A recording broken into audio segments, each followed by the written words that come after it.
The trading post on Station Varrock 9 never slept.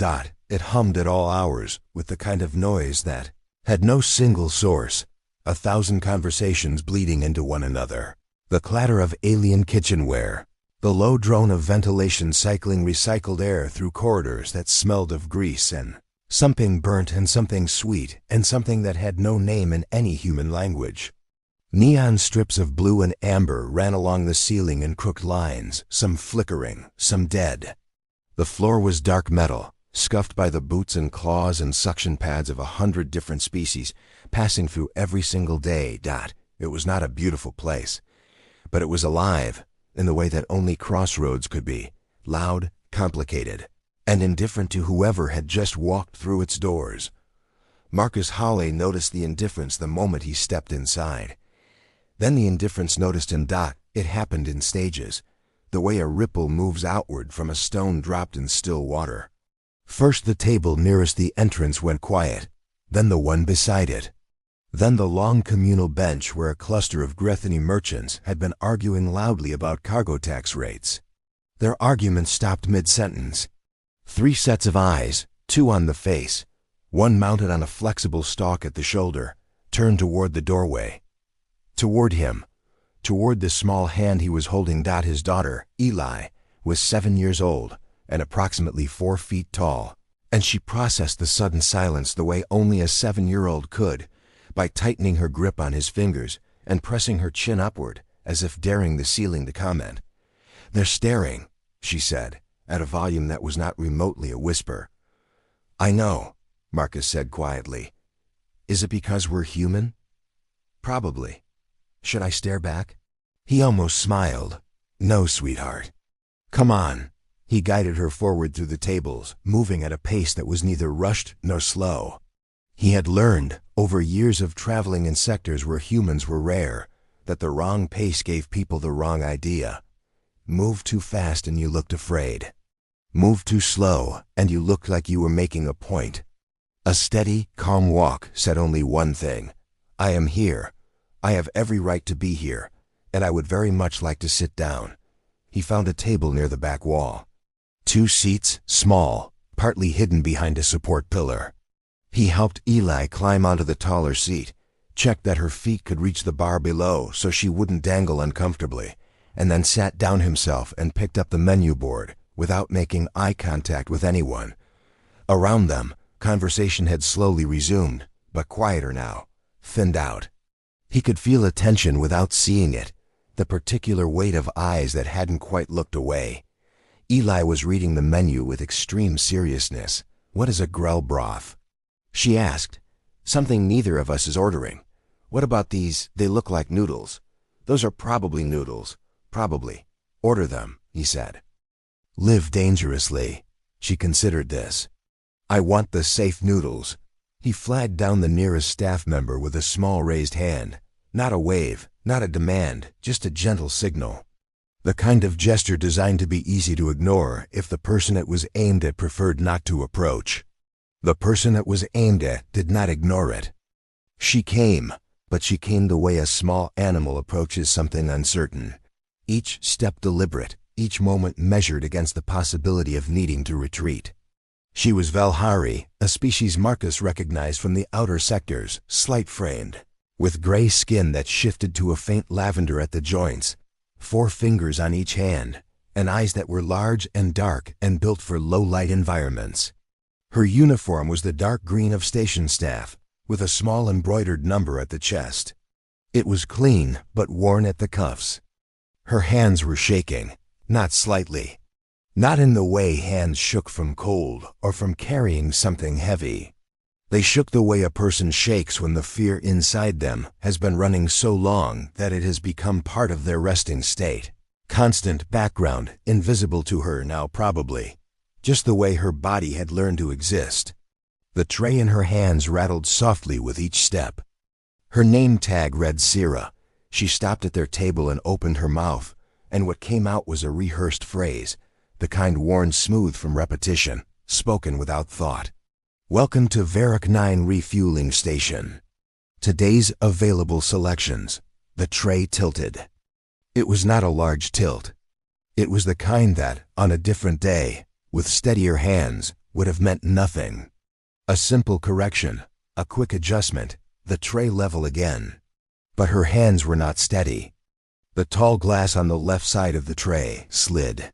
She grabbed for it, too fast, wrong angle, and it tipped over the edge and fell and hit the metal floor with a crack that split the ambient noise of the diner like a stone through glass. Silence again. But this silence was different from the first one. The first silence had been curiosity. This one had teeth. Laughter came from 2 tables away, a low, clicking sound from a pair of Kef traders who had clearly been watching since the moment Sira had approached. One of them said something in their own language that Marcus didn't need translated. The tone carried all the meaning. Sira did not move. She stood with the tray still in her hands, now half empty, and her head dropped, not in embarrassment, not in the apologetic duck of someone who had made a simple mistake, but in the total, practiced lowering of someone who knew that this was the moment consequences arrived. Her shoulders pulled inward. Her breathing had gone fast and shallow. She stood the way someone stands in front of a door they know is about to open and bring pain through it. Eli had gone very still beside Marcus. Marcus looked at the broken glass on the floor. He looked at the laughter still rippling from the Kef table. He looked at the officer in dark armor standing near the far wall whose gaze had sharpened and moved toward their table. Then he looked at Sira, and he saw something that made him set the menu down. She was not embarrassed. She was terrified. Not of the broken glass, not of the mess. Of what came next. He said nothing for a moment. He moved his chair back slightly and lifted Eli from her seat and repositioned her, away from the broken pieces, quietly, without fuss. Then he looked up at Sira again. "When did you last eat something yourself?" he asked. The laughter at the Kef table stopped. Not gradually, immediately, as if the question had its own sound that cut through everything else. Sarah's head came up. Slowly, like something she hadn't meant to do. Her large dark eyes found his face, and she clearly did not know what she was seeing there. No anger, no impatience, no mockery. Just a question. Asked simply, the way one person asks another person something they genuinely want to know. Her mouth opened. Nothing came out. "It's all right," Marcus said. "You don't have to answer." She stopped. Started again. "I don't." She looked down at the tray, up at him. Back at the tray. "I do not understand the question. It's a simple one," he said, not unkindly. "When did you eat last? This morning? Yesterday?" Her hands had stopped shaking. That was the strangest part. The moment he asked, the moment he looked at her like she was a person who had a yesterday and a this morning and a body that needed things, her hands had gone still. She stared at them as if she didn't recognize them. A pause so long it became a sentence. "I do not remember." Eli leaned forward. "You forgot to eat?" she said, with the deep concern of a child who considered meals among the most important events in any given day. Something happened in Sarah's face. Something crossed it that wasn't quite a smile, but was in the same family, a flinch in the direction of warmth that her expression didn't quite know how to complete. A tear moved down her cheek before she could stop it. She looked horrified at herself for it. "I apologize," she whispered. "I apologize. I will clean this. I will sit down for a moment." The words landed in the diner like something dropped from a great height. At the table to the left, a 6-limbed Dorothy stopped eating. At the wall, the armored officer straightened and began to move. "She will not sit," said a voice from behind Marcus. Deep, flat, carrying the particular texture of authority that was practiced daily. "She is station staff. She has duties." Marcus did not turn around immediately. He gave the turn the time it deserved, slow, deliberate, calm, and then he looked up at the officer who had crossed the diner floor to stand at the edge of their table. The armor was dark composite material, bearing the crest of the Karth Dominion at the chest. His face was broad, pale green, with the horizontal pupils of someone whose species had evolved watching wide-open plains for predators. His name tag was not in any alphabet Marcus could read, but his rank insignia was clear enough. Commander level. She serves, the officer said. That is the purpose of the Velhari staff on this station. They are not guests. They are workers. Your concern for her is... He paused, selecting a word with a contempt that shaped itself around the syllables. Misplaced. Marcus held the officer's gaze. She's shaking, he said. She hasn't eaten. She dropped a glass and she stood there waiting to be hurt for it. A pause. What kind of place runs that way? The officer smiled. It was not a pleasant smile. It was the smile of someone who had been handed exactly the argument they wanted. A well-ordered one, he said. Humans have been absent from this sector for 2 generations. In that time, things have settled, roles are clear. There is order. He leaned slightly forward. Your question is not curiosity, it is interference. Finish your meal, collect your child, and leave before you remind us why humans were asked to leave this sector in the first place. The diner had gone completely silent now. Every face was turned toward the table in the back. Marcus looked at Sira. She had stepped back, her tray pressed against her chest, her head beginning to lower again, that automatic, learned surrender, returning like muscle memory. He reached forward and placed something on the table between them. Not a weapon, not a data chip. A napkin. Folded simply. An act small enough that it might have meant nothing. Sira stared at it. For when you're ready, Marcus said quietly. Take your time. Above the table, a scanner drone drifted closer. Its sensor array rotated toward Marcus with the low hum of an identity verification sequence beginning to run. The blue beam touched his wrist. Paused. Sira's eyes widened. They're scanning you, she whispered. When it finishes, when they see what you are, they won't let you walk out of here. She looked at Eli. Her voice dropped to almost nothing. And they will not let her walk out either. The beam continued its slow movement upward. Marcus did not move his hand away. The blue light reached his face and held there. The drone's sensor array made a sound, low, cycling. The quiet mechanical noise of a system processing something it hadn't expected to find. Several aliens near the window shifted in their seats. The Keth traders who had laughed now watched in the careful silence of people who had decided not to pick a side until the outcome was clear. Commander Vreth stood with his arms at his sides, and there was satisfaction written plainly across his broad face. The kind of satisfaction that came from a trap closing. Identity confirmed in 3, the drone announced. 2, 1, a pause. A long pause. The drone's light shifted from blue to a pale neutral white. The cycling sound changed pitch. Something inside the machine recalculated. Identity confirmed, it said. Marcus Hawley, human citizen, classification, diplomatic auxiliary, Human Reconstruction Council. Access tier, provisional open. The satisfaction left Vreth's face the way color leaves a wound. Sira's head turned sharply toward Marcus. He had not moved. His hands were still on the table, one resting near the folded napkin, one steady and open beside his plate. He looked at her, not with triumph, not with relief, just with the same steady calm he had worn since the moment he walked through the door. Diplomatic auxiliary, she breathed. You are a father, he said, who also happens to carry papers. Diplomatic credentials do not apply here, Vreth said, and his voice was harder now, the smooth surface of authority developing cracks underneath.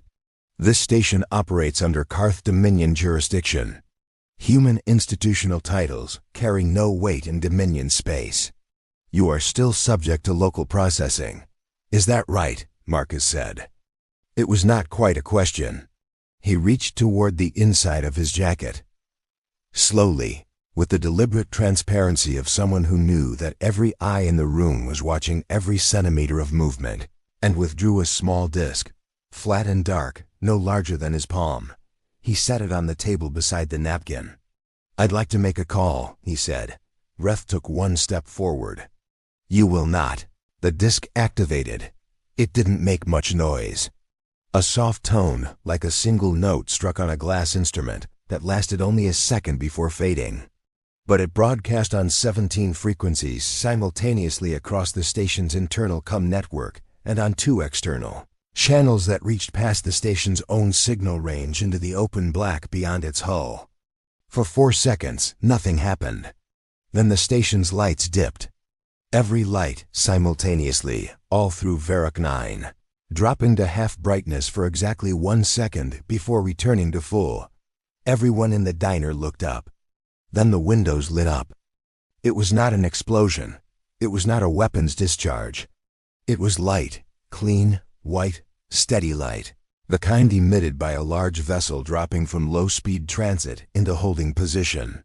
The shape that materialized in the dark outside the station's viewport was long and wide, with curved lines and no sharp angles, and it bore no weapons arrays on its visible hull.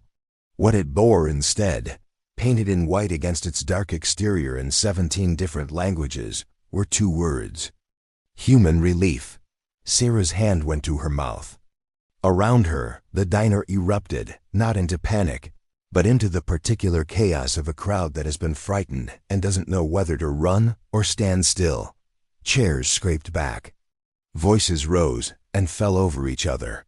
2 aliens near the door physically pushed against it before remembering it had already been unlocked since the drone's authority transfer. Vreth's hand went to his compad. "Station command," he said sharply. "Identify that vessel. All security personnel to Sector 7. Station command is currently rerouting." The drone above the table said, in the same neutral mechanical voice it always used. "External priority signal supersedes local command override. Please stand by." Vreth stared at the drone as if he could intimidate it. The drone continued to hover. Marcus lifted Eli slightly in her chair so she could see the ship through the window better. She pressed her face toward the viewport with her hands framing her eyes. "Is that ours?" she asked. "It's a human ship," he said. "So yes, did you call it? I let them know we were here. Is there a difference?" He thought about that for a moment. Not really, no. Sierra had not moved. She stood beside the table with her tray still in her hands. Though the tray was completely empty now, she had set the remaining items down at some point without seeming to notice she'd done it. She was staring at the ship outside with an expression that Marcus had seen before in other places, in other faces. It was the expression of someone watching something arrive that they had been told their entire life would never come. "They are real," she said quietly. "Not to him. To herself." "Yes," he said anyway. "We were told." She stopped, started again. "The Dominion told us that humanity was finished, that the outer sectors had swallowed you, that there were no more human ships, no more human stations, nothing left but scattered individuals with no power and no voice." A pause. "They told us that many times. They wanted us to believe it." "I know," Marcus said. "Were they lying?" "Partly," he said. "We were diminished, we were scattered. For a long time, things were very hard." He looked at the ship outside. "But we remembered how to come back." Vreth had moved to the center of the diner now. He stood with his feet apart and his arms out slightly, the physical posture of a man trying to occupy more space than he felt, trying to broadcast a certainty his face was no longer managing to hold. Around him, his 2 subordinates looked at each other in the way that colleagues look at each other when they are silently agreeing that they would like to be elsewhere. "This changes nothing," Vreth said loudly. Loudly enough that the whole diner heard it. Loudly enough that it was clearly meant for the whole diner. "One vessel in holding position is a gesture, not an authority. This station has operated under Dominion law for 40 years. One human showing old credentials and an old ship does not undo 40 years. The diner was quiet. Then a voice came from near the service counter. Small voice, uncertain, with the particular texture of someone speaking in public for perhaps the first time. He asked her if she had eaten. Everyone turned. It was one of the other Velhari staff, older than Sierra, with gray at the edges of her skin tone and the particular careful, Stillness of someone who had learned to take up as little space as possible. She was holding a cleaning cloth in both hands, twisting it slowly. "He sat down," she said. "And he asked her if she had eaten. Nobody asks us that." Vreth turned toward her. "You will be silent. My designation is Station Worker 41 Velhari," the older woman said. Her voice was shaking, but it kept going. "I have worked on this station for 19 years. In 19 years, no one has asked if I had eaten. No one has asked if I was afraid. No one has asked me anything." A pause. "He asked." The silence in the diner deepened. "She is confused," Vreth said to the room, spreading his hands. "They become emotional when disrupted. This is why stability requires. Why does kindness disrupt stability?" The voice was Eli's. It came from the table in the back, clear and absolutely genuine. The question of a child who had followed the logic as far as it went and found a wall there that she wanted explained. Vreth looked at her. The whole diner looked at her. She looked back at all of them with the patient expectation of a 7-year-old waiting for a real answer. Nobody gave her one. Marcus stood up slowly. He helped Eli down from her chair and stood her beside him. He reached for his jacket. Then he looked at Sira. "You should sit," he said. "I mean that, at a table. With food in front of you." She stopped. "I don't know if I'm allowed." The order suspending punitive action for station service staff went out 11 minutes ago, he said. "Through the ship's com relay. It's already on every screen in this station." A pause. "You're allowed." She looked down at her hands. They were trembling again, but differently. Not the trembling of fear, but the trembling of something tightly held finally being released. The specific feeling of a person who has been braced against impact for so long that they don't know what to do with their body when the impact stops arriving. She sat down. It was the most deliberate thing Marcus had seen a person do in a long time. Each movement careful. Each inch of descent toward the chair made with the concentration of someone performing an action they understood, theoretically but had not practiced. She sat. She put her hands flat on the table in front of her. She looked up at Marcus. He nodded once. Then he looked at Vreth. "You have your own situation to attend to," he said quietly. "Station Command is expecting you at Central." Vreth's jaw tightened. "This conversation is not over." "It doesn't need to be," Marcus said. "Have it with the people who outrank you." Vreth held the stare for a long moment. Then he turned and walked toward the door with his 2 subordinates behind him. And the diner parted for him not out of respect, Marcus thought, but out of the habit of parting for people who wore that kind of armor. A habit that, as of 11 minutes ago, was in the process of being quietly unlearned. The diner breathed. Workers came out from behind counters. Slowly, carefully, in the way of people who had been told before that it was safe and been wrong.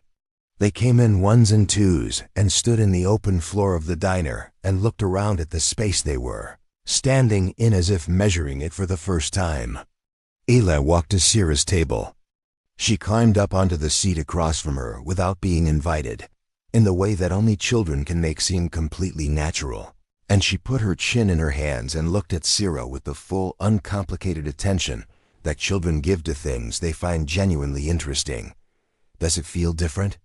she asked. Sira looked at her. "What?" "Being seen," Eli said. "Does it feel different than not being seen?" Sira opened her mouth. Then she closed it. Then something happened in her face. Something complicated and large and not entirely made of sadness and not entirely made of joy. Something in between that didn't have a clean name in any language Marcus knew. She looked at Eli for a long moment with those wide dark eyes that had been built for the dark. Then she said quietly, "I don't know yet. I think I need more time with it." Eli nodded seriously. "That makes sense," she said. "Good things take a while to feel real." Marcus collected his jacket and his daughter's small bag from the back of her chair. He left something on the table, not the napkin, which Sira had finally picked up and was holding in both hands. A small card, plain white, with a single line of text and a frequency code. "That connects directly to the Relief Fleet's civilian intake line," he said. not just for you. For anyone on this station who needs a way out, or a way forward, or just someone to ask the right questions. Sierra looked at the card without picking it up. "Why do you do this?" she asked. "You could have eaten and left." "You could have not asked anything." "I could have," Marcus agreed. "Then why didn't you?" He thought about it, really thought about it, the way questions deserve when they're real. "Because someone sat with me once," he said, "when things were bad. When humans were the ones in the low chairs with the shaking hands. Someone sat with me and asked a question and didn't look away from the answer." He picked up Eli's hand. "I try to pay that forward." He walked with Eli toward the diner's exit. The workers watched them go. The servants stood taller. Somewhere behind them, one of the Keth traders, the ones who had laughed, had gone very quiet and was staring at the table in front of him with an expression that might have been reflection. At the viewport, the human relief ship held its position in the black. Steady, present, not threatening, not retreating. Simply there, the way a promise looks when it has been kept. Sierra did not follow Marcus to the door, but she stood and walked to the window. She watched the ship. She watched it for a long time, standing in the open light of the diner with her head up and her hands at her sides and the small white card held loosely in her fingers. And when the two figures, tall father, small daughter, disappeared through the exit and out into the corridors of Varrock 9, she did not look down. She kept her eyes on the ship. And she thought about the question that the small girl had asked her. Does it feel different, being seen? Outside, the stars were unchanged. The station hummed its old hum. The neon strips in the ceiling flickered the way they always had. But Sierra stood in the window with her head up. And that, she decided, was a kind of answer.